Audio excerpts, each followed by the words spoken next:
drowning deaths have been a huge concern in the Great Lakes region for years. According to the Great Lakes Surf Rescue Project, there have been 28 drowning deaths so far this year. So tonight we want to discuss how to stay safe when you are in or on the water.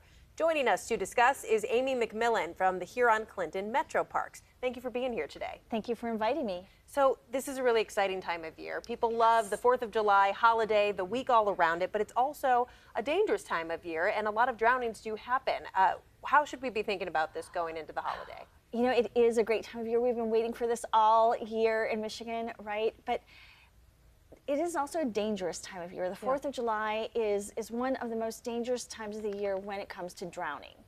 And so knowing how to be safe on the water, knowing how to be safe before you get in the water are incredibly important skills to have. Yeah, so most people understand the risk of drowning when you're going to be in or on water, but it still happens all the time. So what are the situations that typically lead to drowning? So we never think it's going to happen to us, right? So one of the situations that happens a lot is there are so many people around, right? You're there with your friends and your family, and it's easy to lose track of your kids.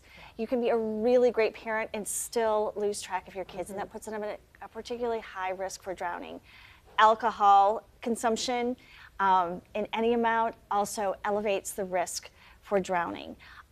Not having basic water skills, right? And being safe on the water, or not wearing a life preserver if you're on a boat, on even a kayak, or if you're at the Metroparks and you're at one of our beaches and you don't really know how to swim well, or you're just not feeling that it's you're all that comfortable, we have life jackets there for people to utilize free of charge. Put that on in the water.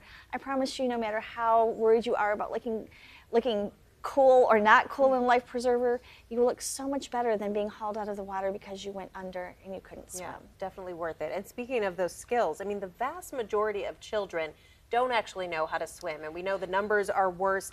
The risk is greater to children of color, Black children in particular. Why is that such a risk for parents who have young kids? What would you say to them if they're considering or maybe not considering swimming lessons? So swimming lessons are the key to being safe in the water, right? And being able to go in the water, not just being safe, but being able to access the pools and the lakes and the streams. And we've been working with partners throughout the region for the last 3 years on our Everyone in the Pool program. Over 4,000 kids have learned to swim for free through that program.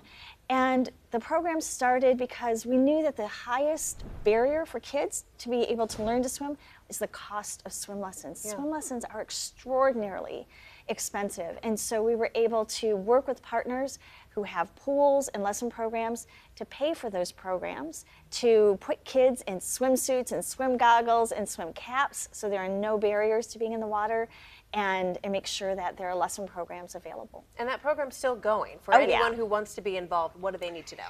So all 9 of our partners for this summer our registration is closed. They fill up like that, sometimes within half an hour. There will be about 1,600 kids learning to swim throughout the region this summer in those programs.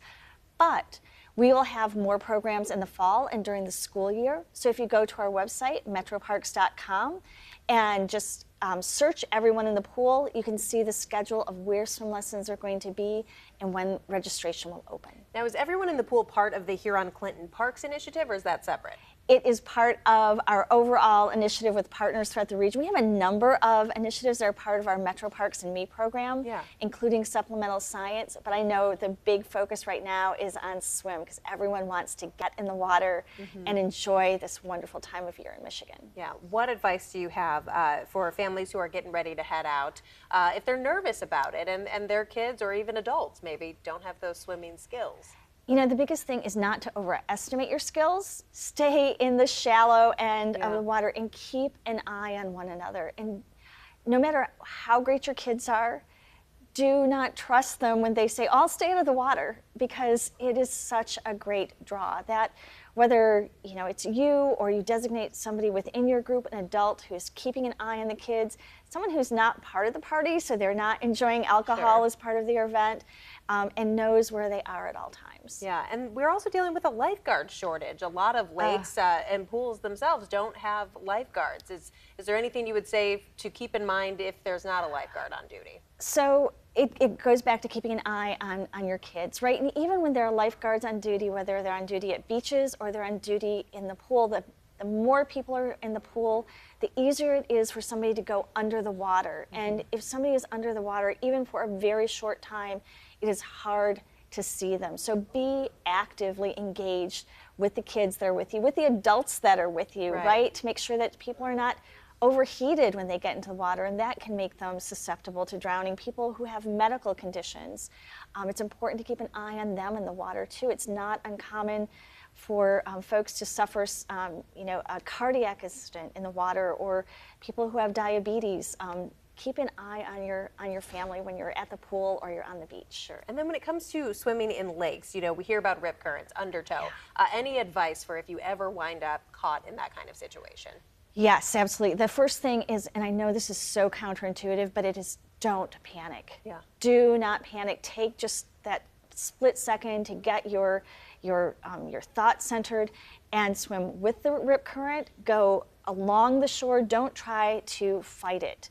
And that is the best way to stay safe in a strong current. And that's kind of swim parallel to the shore, Correct. not directly toward it. Exactly. All right. Words to live by. Amy McMillian from Metroparks, thank you so much for joining us. You are welcome. Thank you. Appreciate it.